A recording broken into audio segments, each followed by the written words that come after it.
Məsələn, biz danışırıq ki, namaz əvvəl vaxta qılınmalıdır. Həqiqətən bir illik plan qurun, təcrübə eləyin. Gələn Ramazan ayına qədər bütün namazları azan vaxta qıla bilsəz, nəticəsini görməsəz, mən yox, Əllamə Qazi deyib ki, mənə lənət oxuyun. İndi bunu eşitdik, qərar veririk, namazları vaxtında qılaq, məsələn.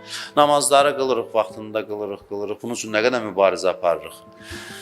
Düşür qaydasına, ürəyimiz, könlümüz ünsiyyət tapır namaz, əvvəl vaxta qılınan namazla. Allah gətirir, imtahan çıxardır. Bir gündə namazın əvvəl vaxtında ondan vacib iş çıxardır qabağa. Mən namazım, mən demə. Mən demə. Sənə Allah burada bu başqa şey istəyir. Bəzi adamlar var 5 dənə, 3 dənə dindən şey götürüblər, könül bağlayıblar ona, ancaq ondan yapışırlar. Öz könül bağladığı şey, deyib başımı kəssələr dönmərəm. Mən bu işləri görməliyəm. Amma mömin sümbül kimi olar, hədisdə var. Sümbül kimi necə? Allahdan nə əmr gəlsə o tərəfə əyilər. Cihada könül bağlasaydı əleyhissalam, desəydi yox, cihad.